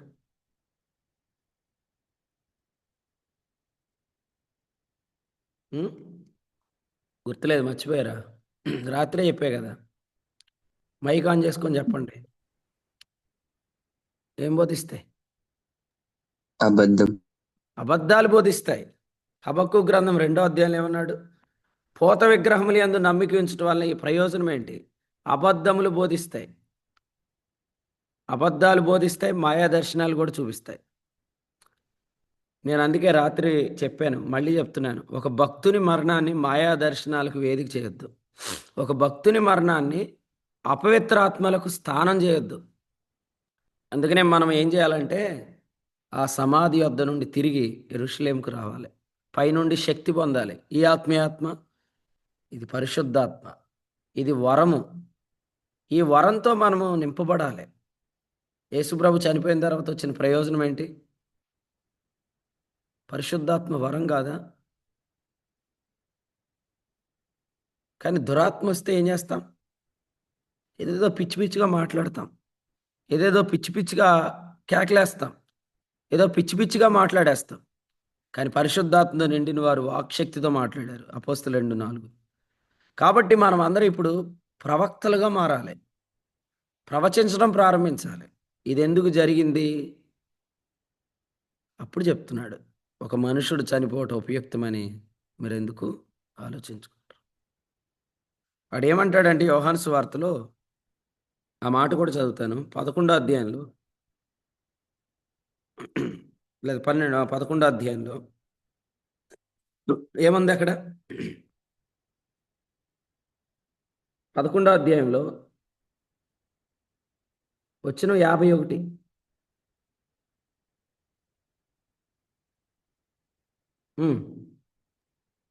ఎంతసేపా? ఎలాగో చెప్పలేదు గాని ఆ సంవత్సరము ప్రధాన యాజకుడై ఉండెను గనుక అది యేసు తనంతట తాను ఎలాగ చెప్పలేదు. ఇది తనంతట తాను చెప్పిన మాట కాదు. ఈ ఉదయం మనం కూడా తెలుసుకోవాల్సింది ఏంటంటే, ఇది నా అంతటి నేను చెప్పట్లే. మీరు అనుకోండి, ఇది నా అంతటి నేను చెప్పట్లే. ఆ సంవత్సరం అతడు ప్రధాన యాజకుడై ఉన్నాడు కనుక ప్రవచనం వచ్చింది ఆయనకి. ఈరోజు కూడా మనంతటి మనం చెప్పేవాళ్ళం కాదు. నేను రాత్రి కూడా చెప్పాను. నిజంగా ప్రశాంత్ అంటే చాలామందికి ప్రేమ. స్టేటస్లు పెట్టారు, డీపీలు పెట్టారు, ఏడ్చారు. కానీ నిజంగా ప్రశాంత్ అంటే ప్రేమ ఉంటే ప్రశాంత్‌లాగా ఒక విషయం నేర్చుకోండి. తానెప్పుడు ఇంట్లో కూర్చొని లైవ్‌లో వాక్యం వినేవాడు కాదు. తను కొన్ని వందల కిలోమీటర్లు ప్రయాణం చేసేవాడు. తనెంత దూరమైనా ప్రభు సన్నిధిని వెంబడించేవాడు. తన భార్యకి చెప్పిన చివరి మాటలేంటి తెలుసా? జనవరిలో డెలివరీ అయిన తర్వాత ఫిబ్రవరిలో మనం బర్నబాస్ అన్నతో ఉండి ప్రతి చోటకెళ్ళాలి పరిచర్యకి అని చెప్పాడు. కాబట్టి మనం ఇంట్లోనే కూర్చుండిపోయి ప్రశాంత్ లవర్స్‌గా మనం ఉండకూడదు. ప్రశాంత్ ప్రేమికులు అందరూ ఏం చేయాలా? ఆ బిడ్డలాగా కష్టపడాలా. రిజర్వేషన్ ఉందో లేదో తెలీదు. జనరల్‌లో పడొచ్చేవాడు. కొంతమందిని వెంట పెట్టుకొని వచ్చేవాడు. ఒంటరిగా వచ్చేవాడు కాదు. వాళ్ళకి ఛార్జీలు పెట్టుకొని వచ్చేవాడు. వాళ్ళందరికీ వాక్యం అర్థమయ్యేటట్టు పోరాటం చేసేవాడు. మరి ఆ బిడ్డని నిజంగా ప్రేమించేవాళ్ళు, ఆ బిడ్డ స్టేటస్‌లు పెట్టేవాళ్ళు, ఆ బిడ్డతో దిగిన ఫోటోలు పెట్టేవాళ్ళు. అదే జీల్ మీలో ఉందా? ఆ ప్రేమ మనం చూపిద్దాం. యెరూషలేము కుమార్తెల ఏడుపు కాదు ముఖ్యమైంది. మీరెందుకు ఏడుస్తున్నారు అని అడిగాడు. యెరూషలేము కుమార్తెల ఏడుపు కాదు. మనం నిజంగా ఏడవలసింది దైవ చిత్తానుసారమైన దుఃఖము, రక్షణార్థమైన ఆ దుఃఖం మనలో రావాలి. నా ప్రియుడు ఎలా నడిచెళ్ళాడు, నేను కూడా అలాగే నడిచెళ్ళాలి. ఆయన బైబిల్ చదవని రోజు లేదు. ఆయన బైబిల్ చదువుతూ రాత్రులు సోఫాలో బైబిల్ చదువుతూనే నిద్రపోయేవాడంట. తన చేతిలో పెన్ అలాగే ఉండిపోతూ నిద్రపోయేవాడంట. తన భార్య వచ్చి ఆ బైబిల్ తీసి ఆ పెన్ తీసి అవన్నీ అక్కడ పెట్టి లోపల తీసుకెళ్ళి పడుకోమని చెప్పేదంట. మరి ఒక భార్య తన భర్త గురించి ఇచ్చిన సాక్ష్యం ఇదే. తన సహోదరులు ఏం చెప్పారు? మేము అతనితో మాట్లాడుతున్న టైంలో కూడా అతడు కూర్చొని బైబిల్ చదివేవాడని. మరి మనం బైబిల్ అలా చదువుతున్నామా? మనం ప్రయాణాలు అలా చేస్తున్నామా? కదండి. ఆలోచన చేయండి.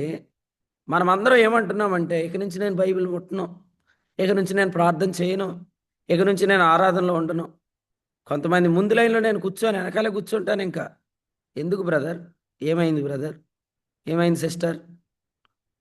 ఒక మనుషుడు చనిపోవడం ఉపయుక్తమని మీరు ఎందుకు ఆలోచించుకోవట్లేదు?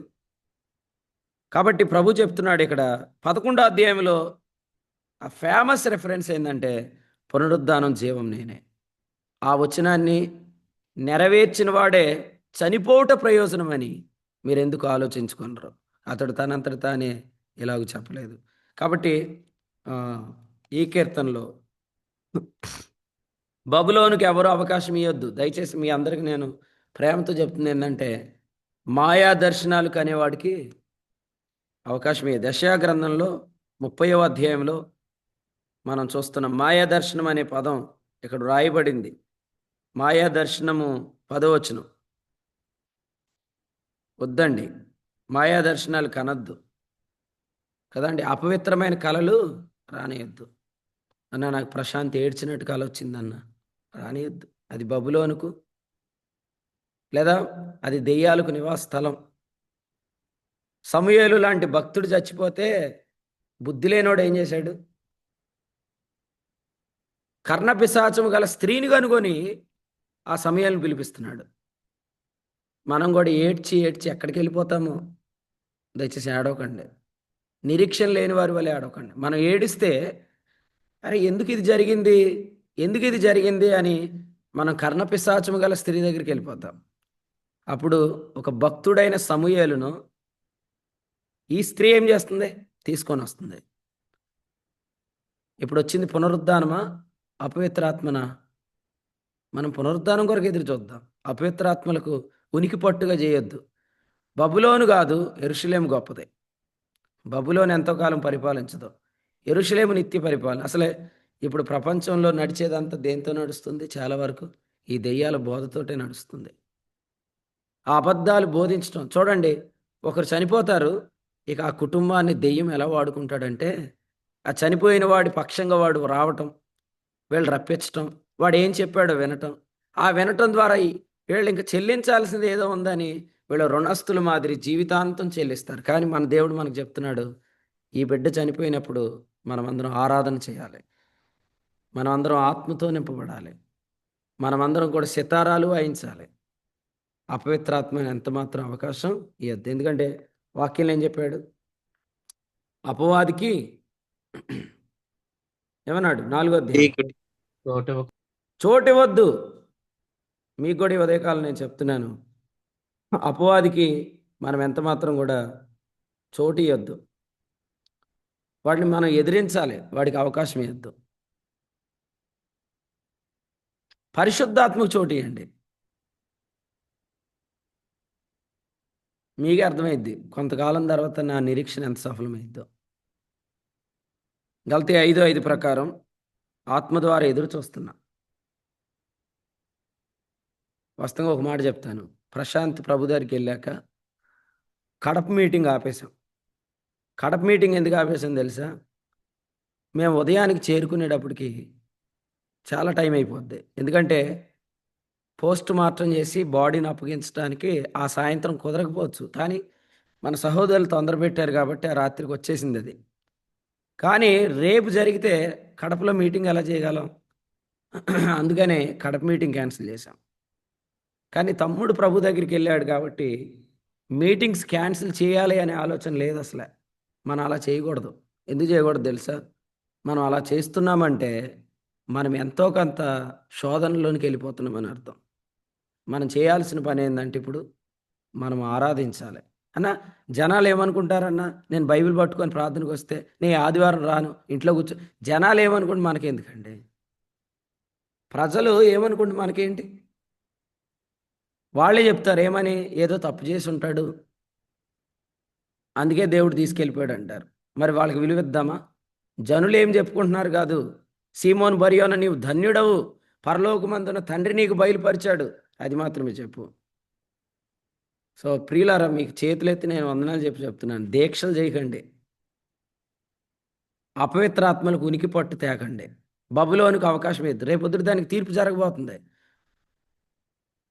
నేను నిస్సీని ప్రతి పూట ఫోన్ చేసి మాట్లాడుతున్నా, తిన్నావా? ఎందుకు నేను ఈ మాట్లాడుతున్నాను తెలుసా? తను తినకపోతే తను దీక్ష చేసినట్టే. తను తినకపోతే దీక్ష, ఏం దీక్ష? నువ్వెందుకు తీసుకున్నావు కదండి. అసలు ఆయనే అన్నాడు ఏమని, సహోదరులారా సువార్త ప్రబలమగుటకై ఇవి నాకు సంభవించాయి. ఒక మాట అన్నాడు ఏమని, అసలు నాకు కలిగిన సంఖ్యలు ఎందుకు కలిగాయో ప్రేతోర్యమని సేనలోని వారందరికీ తెలిసిందన్నాడు. కొందరికి తెలిసింది. చూడండి, ఆ మాట మీకు కూడా తెలుసు. ఫిలిప్పీ పత్రిక 1:13లో నా బంధకములు క్రీస్తు నిమిత్తమే కలిగినవని ప్రేతోర్యమను సేనలోని వారికి అందరికీ, తక్కిన వారికి అందరికీ స్పష్టమాయను. 14 ప్రభువునందు స్థిర విశ్వాసం గలవారై నిర్భయముగా వాక్యం బోధించుటకు ధైర్యం తెచ్చుకోండి. సువార్త ప్రబలం అవటానికి ఇది జరిగింది. 2 స్థిరపరచడానికి ఇది జరిగింది. అయితే శత్రువు ఏం చేస్తాడంటే, ఇప్పుడు శత్రువు ఏం చేస్తాడంట? 15 అసూయ వాడతాడంట, కలహబుద్ధి వాడతాడంట, క్రీస్తును ప్రకటిస్తాడంట. మరి ప్రశాంత్ ఏమంటాడు? 18 అయిననేమి మిషచేతనే కానీ సత్యం చేతనే కానీ ఏ విధమైన క్రీస్తు ప్రకటించబడుతున్నాడుగా, ప్రాబ్లం ఏం లేదు.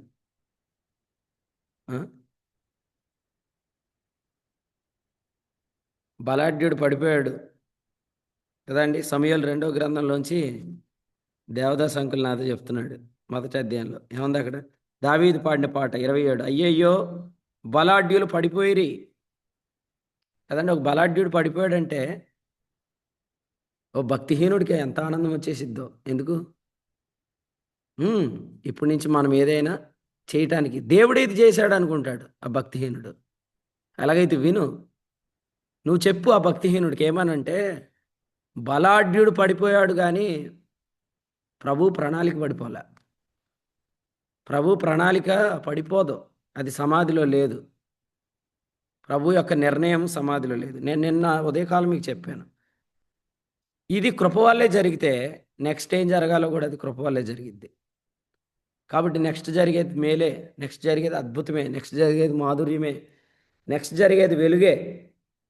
అందుచేత కక్ష చేతనో, అసూయ చేతనో, కలహబుద్ధి చేతనో ఎవరైనా రెచ్చిపోయే వాళ్ళు ఉంటే నేను చెప్పేది ఏంటంటే, కక్ష చేత కలహం చేత పరిచర్య జరగదు బాబు. కాబట్టి మీరెవరు దిగులు చెందొద్దు. మీరు అట్టివారికి చెప్పండి. సమాధి సమాప్తం కాదు. సమాధి కొన్నిసార్లు పునాది. ముఖ్యంగా భక్తుల సమాధి పునాది కదండి. ఆఖరి మాట, స్టెఫన్ ఎవరు పాతిపెట్టారు? స్టెఫన్ ఎవరు పాతిపెట్టారు చెప్తారా? స్టెఫనును ఎవరు పాతిపెట్టారు?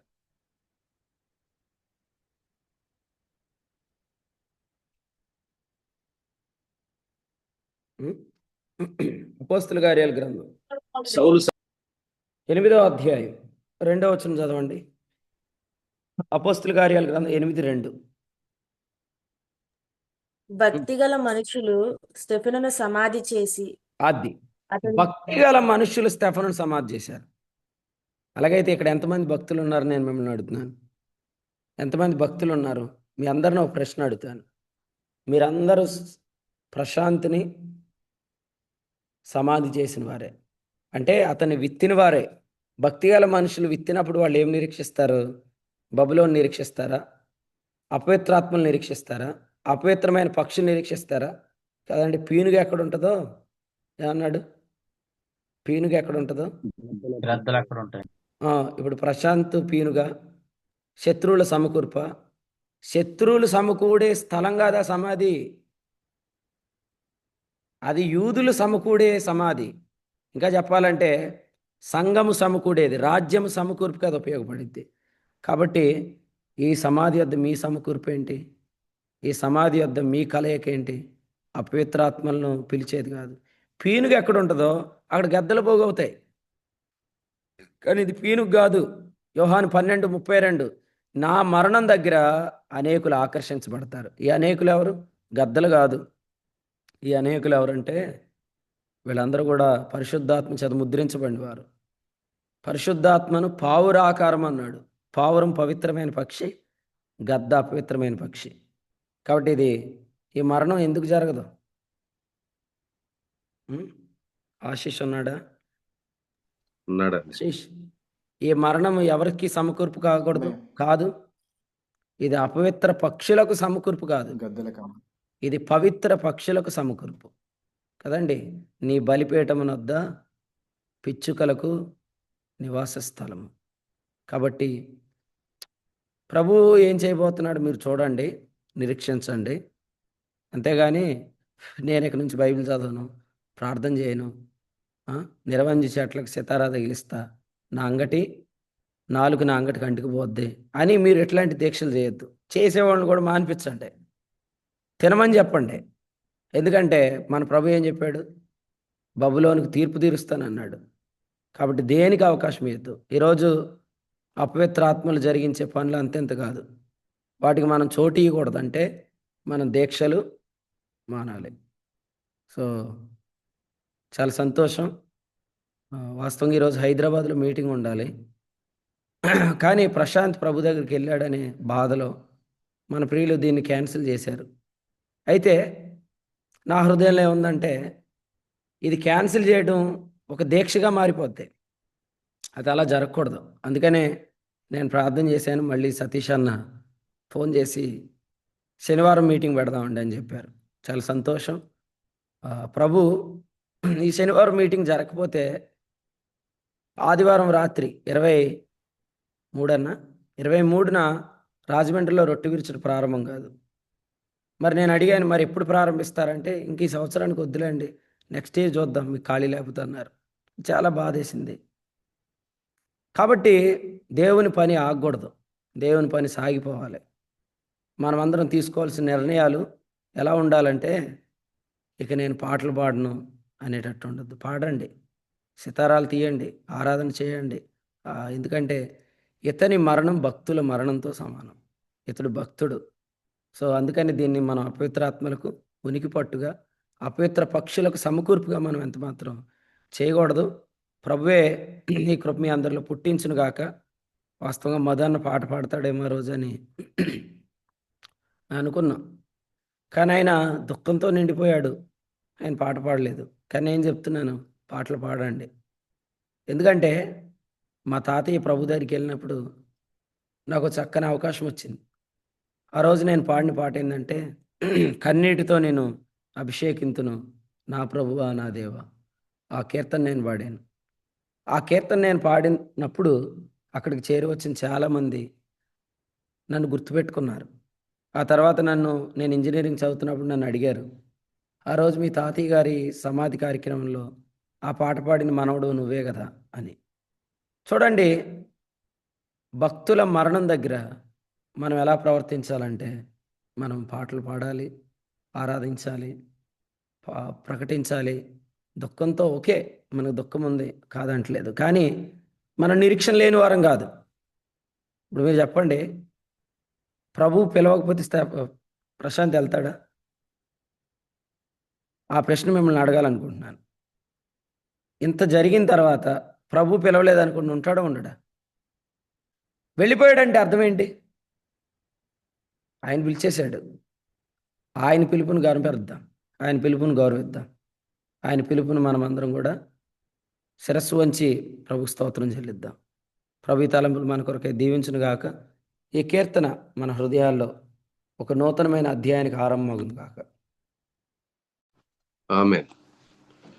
137వ కీర్తనలో నుంచి ప్రభు నిన్నటి దినాన్న రాజమండ్రిలో చెప్పినట్లుగా ప్రశాంత్ భౌతికంగా మన మధ్య లేకపోయినా సంఘం ద్వారా వస్తున్నటువంటి స్వరం ద్వారా, మరి సంఘం ద్వారా వస్తున్నటువంటి వర్తమానం ద్వారా మన మధ్య ఉన్నాడని దేవుని దాసులు రాత్రి రాజమండ్రి పట్టణంలో మాట్లాడినట్టుగా ఈ రోజున మరి ఆయన భక్తుడు, దేవుని భక్తుడు మరి మరణం వలన కూడా ప్రయోజనం సంఘం ఏ విధంగా అనుభవించాలో, యేసుక్రీస్తు ప్రభు మరణం ద్వారా మనం సమకూర్చబడినటువంటి మనం, ఆయన యొక్క మరణం ద్వారా ప్రయోజనాన్ని, ఆయన పునరుద్ధానం ద్వారా ప్రయోజనాన్ని పొందుతున్నటువంటి మనం, మరి ఆయన భక్తుడు మరణం వలన కూడా, ఎందుకంటే ఆయన పిలిచాడు, ఆయన పని ముగించుకుని వెళ్ళాడు, తద్వారా తర్వాత చేయబోయే కార్యం కొరకు మనం ఎదురు చూడాలి. కానీ ఆ రోజున బబులోనులో వారు ఏ విధంగా అయితే చెరలో ఉన్నటువంటి అనుభవాలు, వారు వారి కుడి చెయ్యి నేర్పు కోల్పోయి సితార్ను వాయించలేనటువంటి అనుభవం, వారి నాలుక అంగడికి అంటుకుపోయి కీర్తనలు పాడలేనటువంటి అనుభవంలో ఉన్నటువంటి వారు మరి ఈ రోజున యెరూషలేములో వారు కీర్తనలు పాడవలసినటువంటి వారుగా ఉన్నారు. ఎందుకంటే సమకూర్చబడినటువంటి వారు. మనం కూడా ఈ రోజున మరి ప్రశాంత్ను మనం గౌరవించే వాళ్ళం అయితే, ప్రశాంత్ను మనం అభిమానించే వారం అయితే, ప్రేమించే వారం అయితే, మనం కూడా ప్రశాంత్ మరణం ద్వారా మరి జరిగినటువంటి దాన్ని దుఃఖంలో ఉండి మనం దీక్షలు అవి చేస్తే దురాత్మలకు, మన అపవిత్ర ఆత్మలకు అవకాశం ఇచ్చి మనకు కలిగే నష్టాన్ని కూడా ప్రభు మరి యొక్క వర్తమానం నుంచి నేర్పించిన సంగతులను బట్టి ప్రభుని స్తుతిస్తూ, రాబోయే కాలంలో ప్రభు ఆయన ప్రణాళికను ఏ విధంగా నెరవేర్చబోతున్నాడు ఆదిలాబాద్ సంఘం కొరకు, అలాగే మరి నిస్సి మరి వారి తల్లిదండ్రులు వారందరి ద్వారా మరి ఏ విధంగా అయితే ప్రభు మరి ఏ విధంగా ముందుకు నడిపించిపోతున్నాడో ఆ నిరీక్షణతో మనం ముందుకు కొనసాగాలి. కానీ ఎక్కడ కూడా మనం దుఃఖించి మరి అవకాశం ఇస్తే దురాత్మలకు అవకాశం ఇవ్వకూడదని మరి నేర్పించారు. కాబట్టి ఈ సమయంలో ప్రియులు ఆశీష్ ముగింపు ప్రార్థన చేస్తారు. ఈ దినం ఉదయం 11 గంటలకు దండగర్లో, సాయంత్రం 6 గంటలకు అత్తిల్లో, రాత్రి 8 గంటలకు తణుకులో జరిగే బైబిల్ స్టడీ కొరకు ప్రార్థన చేయండి. రేపటి దినాన హైదరాబాద్ లో జరిగే మరి ఒకరోజు మరి ప్రత్యేకమైన కూడి కొరకు ప్రార్థన చేయాలని తెలియజేస్తూ ఈ సమయాన్ని మరి ప్రియులు ఆశీష్ అప్పగిస్తున్నాను. ముగింపు ప్రార్థన చేస్తారు. అలాగే వర్తమానం అందించిన సేవకులకు, ఇప్పటి వరకు నిలిచి వాక్యం దేవుని సేవకులకు, దేవుని ప్రియులైన అందరికీ వందనాలు. ఆశీష్ వందనాలు.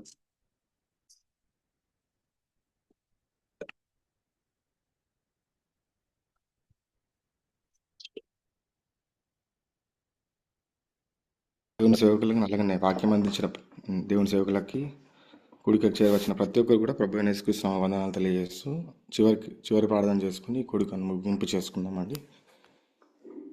పరిశుద్ధుడా, మహోన్నతుడా, కృప కలిగిన గొప్ప దేవుడా, సర్వాధికారి, సర్వసృష్టి గల గొప్ప దేవుడా తండ్రి, ఇప్పటి వరకు తండ్రి నీ యొక్క దాసుని ద్వారా తండ్రి, దైవజనం ద్వారా తండ్రి మీరు మాట్లాడిన విధానానికి ప్రభు స్తోత్రం తండ్రి. ప్రభా, ఈ యొక్క సమయంలో తండ్రి మాకు ఆదరణ కలుగజేసావు తండ్రి. గొప్ప ఆదరణను తండ్రి ఈ యొక్క వాక్యం ద్వారా మాకు లభించింది తండ్రి. సంఘంలో ప్రభా మేము ఎటువంటి నిర్ణయాలు తీసుకోవాలో, సంఘంని ఎలాగో ముందుకు తీసుకోవాలో తండ్రి మీరు తెలియజేశారు తండ్రి. నీ యొక్క దాసుని ద్వారా తండ్రి మీరు మాట్లాడి తండ్రి మమ్మలను ధైర్యపరిచారు, బలపరిచారు తండ్రి. నీ వాక్యం ఇచ్చి మమ్మలను నీ యొక్క ఆత్మ నడిపింపు ద్వారా ఆత్మ ద్వారా ప్రభు మీరు నడిపిస్తున్నారు తండ్రి. నీ యొక్క దాసులు తండ్రి చనిపోవటం మాకు దుఃఖకరంగా తండ్రి. ప్రభా మీరు మాట్లాడారు తండ్రి. యోహాను సువార్తలో మీరు పలికారు, పునరుద్ధానం నేనే, జీవం నేనే అని పలికిన దేవుడు తండ్రి మీరు. అదే యోహాను సువార్తలో తండ్రి మీరు మరణం కూడా ప్రయోజనం అని మీరు పలికారు తండ్రి. మీకు స్తోత్రం తండ్రి. చనిపోవట అనేది ప్రయోజనం అని మాకు ఈరోజు తెలియజేశారు. లాజరు పునరుద్ధరణం కంటే తండ్రి యేసుక్రీస్తు మరణం ప్రయోజనకరం అని తండ్రి. లాజరు పునరుద్ధానం ద్వారా యూదులు విశ్వాసం ఉంచారు కానీ తండ్రి లాజరు మరణం ద్వారా యూదులు చెదిరిపోయారని మీరు తెలియజేశారు. యేసు మరణం అది యూదుల సమకూర్పు అని తండ్రి మీరు చెప్పారు తండ్రి. మరణం వలన తండ్రి మీరు మాకు తెలియజేసిన విధానిక ఒక మనుషుడు చనిపోవట కూడా తండ్రి అది ప్రయోజనకరమని మాకు చెప్పారు దాన్ని బట్టి స్తోత్రం చెల్లిస్తున్నాం మా యొక్క ఆలోచన మీరు మార్చాలని మీరు ఆశపడుతున్నారు తండ్రి.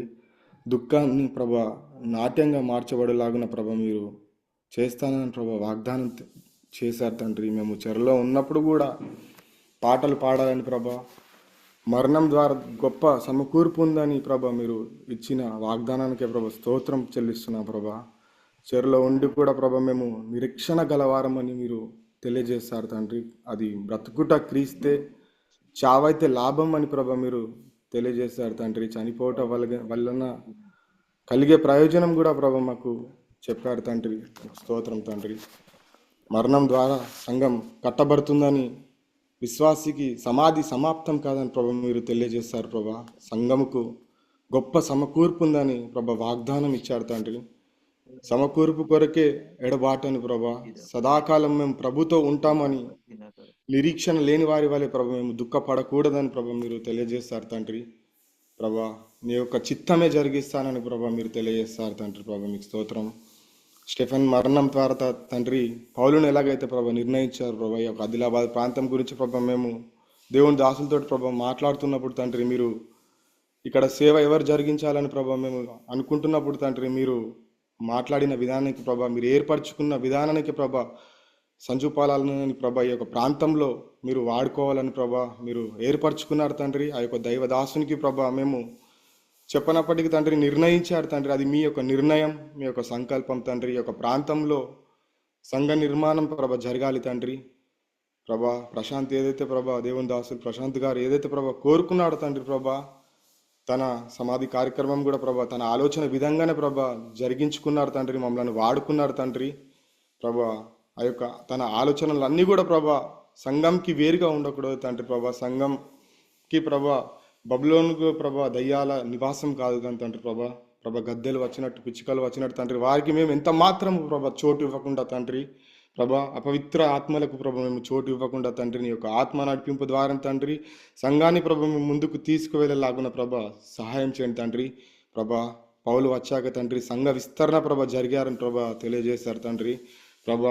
మేము తండ్రి భక్తుల మరణం ద్వారా తండ్రి మేము ఆరాధన చేయాలని సితార వాయించాలని తండ్రి, పాటలు పాడాలని మీరు సెలవిచ్చారు తండ్రి. అట్టి రీతిగానే తండ్రి మేము సంఘ విస్తరణ కొర తండ్రి మేము నిలబడి తండ్రి ఈ యొక్క ఆదిలాబాద్ ప్రాంతంలో మేము సహకారులుగా ఉండి తండ్రి, గొప్ప సహకారులుగా ఉండి తండ్రి నీ యొక్క సేవను బలంగా ఇంతకంటే ముందు ప్రశాంతి యొక్క ఆలోచన ప్రకారం తండ్రి మేము ముందుకు తీసుకువెళ్ళాలని మా యొక్క ఆలోచనలు విధానాన్ని మీరు మార్చారు తండ్రి. మీరు మార్చిన దేవుడు గొప్ప దేవుడు తండ్రి.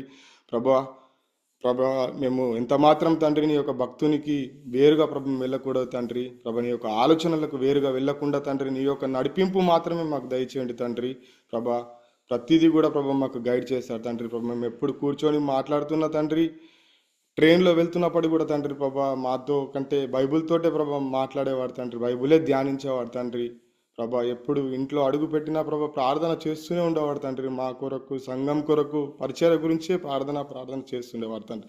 అట్టి మాదిరి మాకు దయచేయండి తండ్రి. ఎప్పుడు వాక్యం పరిచర్య నిర్మలని తండ్రి ఆదిలాబాద్ని ఎలాగూ చేయాలా, వాళ్ళని నడిపియాలా, వీళ్ళని నడిపియాలా, పట్టుకెళ్ళాలని తండ్రి కాన్ఫరెన్సెస్ ఎలా జరిగించాలా, పాటలు ఎలా పాడాలో కూడా ప్రభా నేర్పించారు తండ్రి. స్కేల్స్లో ఎలాగా ప్రభా, ప్రతిదీ కూడా ప్రభా ఆయన ఒక మాదిరి తండ్రి. మా అందరికి ఒక గొప్ప ఇన్స్పిరేషన్ ప్రభా. మా మధ్యలో లేనప్పటికీ తండ్రి, మీ పరలోకంలో తండ్రి మీ యొక్క కుడి పార్శ్వమున సంతోషంతో ప్రభా ఉన్నాడని ప్రభా మాకు తెలియజేస్తున్నావు తండ్రి. ప్రభా నాట్యం చేస్తున్నాడని ప్రభా మీరు తెలియజేస్తావు తండ్రి. అట్టి నాట్యాన్ని ప్రభా మాకు కూడా దయచేయండి తండ్రి. ఆయన ఏదైతే కోరుకున్నాడో తండ్రి, ఆ యొక్క అదే ఆలోచనలు ప్రభా మాకు కూడా దయచేసి తండ్రి. అట్టి ధైర్యాన్ని ప్రభా నిలబడ్డప్పుడు నీ యొక్క ఆత్మ నడిపించావు తండ్రి. సూచనలు కూడా ప్రభా మాకు చూపించావు తండ్రి. తన యొక్క సేవా జీవితం ప్రభా అది ప్రభా జరిగించుకున్నారు తండ్రి. అది నిర్ణయ కాలం ప్రభా మీరు తీసుకున్నారు ప్రభా. మంచి మరణాన్ని ప్రభా మీరు ఇచ్చి ప్రభా నీ యొక్క సన్నిధానానికి ప్రభా నడిపించుకున్నారు తండ్రి. ప్రభా సేవకురాలు నిస్సికి కూడా ప్రభా మీరు మంచి ధైర్యాన్ని ప్రభా. రేమా జాయిస్ కూడా ప్రభా జ్వరంతో ప్రభా బాధపడుతుంది తండ్రిని ప్రభా గుర్తు చేసుకుందని ప్రభా నాకు తెలియజేశారు తండ్రి. ప్రభా ఆ యొక్క ఆదరణను ప్రభా బిడ్డకు దయచేయండి తండ్రి. రేమా జాయిస్ని ప్రభా ముట్టండి ప్రభా. ఆ బిడ్డతోటి ప్రభా మీరు ఉలికి పడుతుందని ప్రభా, డాడీ అని ప్రభా తలుచుకుంటుందని ప్రభా తెలియజేసింది తండ్రి. ప్రభా ఆ యొక్క ఆలోచనని ప్రభా తీసివేసి మీరే నిజమైన తండ్రి కనుక తండ్రి మీరు ముట్టి ఆ యొక్క కుటుంబానికి ఆదరణ కలిగించండి తండ్రి. ప్రశాంత్ యొక్క తల్లిదండ్రులకు కూడా ప్రభా ఆదరణ కలిగించండి. వారి యొక్క సహోదరులకు ప్రభా, అలాగనే మాకును కూడా తండ్రి ప్రభా. ముఖ్యంగా ప్రభా ప్రతిరోజు ప్రభా నా ఉదయం లేస్తేనే ప్రభా మేము కలుసుకునే వాళ్ళం, నా యొక్క ముఖం చూసేవాడు తండ్రి ప్రభా. అట్టి ప్రభా మా ఇంటి కుటుంబానికి కూడా ప్రభా ఆదరణ కలిగించండి తండ్రి. మా యొక్క అన్న యొక్క కుటుంబాలకి ప్రభా, సంఘంలో ఉన్న సంఘంలో ప్రభా నూతనంగా కాన్ఫరెన్స్ జరగడం ద్వారా తండ్రి ప్రభా ఒక కుటుంబం తండ్రి రెగ్యులర్గా ప్రభా సంఘానికి వస్తున్నారు ప్రభా. వారు తెలియజేశారు మా కుటుంబాన్ని మీ ప్రశాంతికి అప్పగిస్తున్నామని ప్రభా మాకు తెలియజేశారు తండ్రి. ఆ కుటుంబాన్ని ప్రభా మేము కలుసుకొని ఆదరణ చెప్పి తండ్రి మేము స్థలాన్ని కూడా ప్రభా చూసాం తండ్రి. ప్రభా ఆ యొక్క స్థలంలో కూడా ప్రభా మేము కొత్తగా తండ్రి నూతన మందిరం ప్రారంభించబడాలని ప్రభా మేము అనుకుంటున్నాం తండ్రి. ప్రభా ఆ యొక్క స్థలాన్ని ప్రభా మీరు ముట్టండి, అభిషేకించండి ప్రభా. అక్కడ గొప్పగా ఈ యొక్క ఖానాపూర్ ప్రాంతంలో గొప్పగా మునుపటి కంటే తండ్రి ప్రశాంతికి ఎలా జరిగిందని ప్రభా నిందలు వేయకుండా తండ్రి మంచిగా జరిగిందనే ప్రభా అనుకోలాకుండా తండ్రి ప్రభా మీరు గొప్పగా ఇక్కడ ప్రశాంత్ ద్వారా బలంగా సంఘం నిర్మించబడింది, ఒక కృప విస్తరించిందని ప్రభా అనేకులు తెలిసేలాగున వారికి ఈ యొక్క ప్రాంతంలో ప్రభా అనేక సంఘాలు ఉన్నప్పటికీ తండ్రి వారి ముందట ప్రభా మేము సిగ్గుపడకూడదు కానీ తండ్రి ప్రభా గొప్పగా ప్రశాంత్ యొక్క నామాన్ని ప్రభా మీరు గొప్ప చేయండి. ఈ యొక్క పరిచర్య నామాన్ని గొప్ప చేయమని తండ్రి ప్రభా మీకే మహిమకరంగా ప్రభా ఈ యొక్క ఆదిలాబాద్ ప్రాంతంలో పరిచర్యను జరిగించుమని తండ్రి. ప్రశాంత్కున్న ఆలోచనలు అన్నీ కూడా ప్రభా మేము కూడా స్థిరపరచేలాగున్న తండ్రి, తన ఆశయాన్ని ముందుకు తీసుకువెళ్ళలాగున్న మాకు ధైర్యాన్ని ప్రభా సేవకులకు తండ్రి మా అందరికంటే ప్రభా దేవుని తర్వాత సేవకులని ప్రభా ఎక్కువగా ప్రేమించాడు తండ్రి. ఎప్పుడు చూసినా బర్నబాస్ అయ్య గారు అని ప్రభా పలుకుతూనే ఉండేవాడు. అటువంటి సేవకుని కూడా ప్రభా మీరు తీరని లోటు కానీ తండ్రి ప్రభా ఆదరణ కలిగించండి ప్రభా. పరిచయలో ఉన్న ప్రతి ఒక్కరికి ఆదరణ కలిగించండి, ధైర్యాన్ని దయచేయండి ప్రభా. సంఘాన్ని ముందుకు తీసుకువెళ్ళి పరిచయాన్ని మేము ప్రేమించి రాబోయే రోజులలో తండ్రి 26న ప్రభా మేము మంచిర్యాల కూడుకొని దీని విషయం మేము మాట్లాడాలనుకుంటున్నప్పుడు తండ్రి మీరే ముందుకు తీసుకెళ్ళమని మాకు గొప్ప ధైర్యాన్ని ఇచ్చినందుకు, ఈరోజు ఆదరణ కలిగజేసినందుకు ప్రభా ఈ యొక్క ప్రార్థన అవకాశాన్ని ప్రభా మాకు దయచేసినందుకు, అలాగనే తిరిగి మమ్మల్ని నూతన ఆత్మతోటి నింపి ఇంకా నూతన శక్తితోటి బలంతో ప్రభా మమ్మల్ని వాడుకోమని నీకు ప్రియ కుమారుడు అతి పరిశుద్ధుడు ప్రభు అయిన యేసుక్రీస్తు నామంలో యొక్క ప్రార్థన అడిగి వేడుకొంచుంటున్నాను తండ్రి. Amen amen amen. అన్నయ్య వందనాలు. ముగింపు ప్రార్థన చేసిన ప్రియులు ఆశీష్ గారికి, కూడికలో ఉన్న ప్రియులందరికీ వందనాలండి. ఒకరికొకరు వందనాలు తెలియజేసుకున్న తర్వాత ఈ కూడికి ముగింపు. అందరికీ వందనాలండి.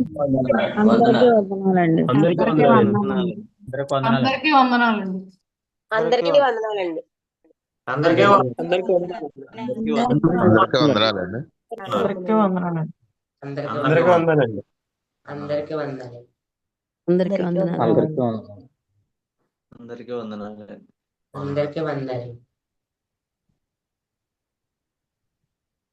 వందనాలండి.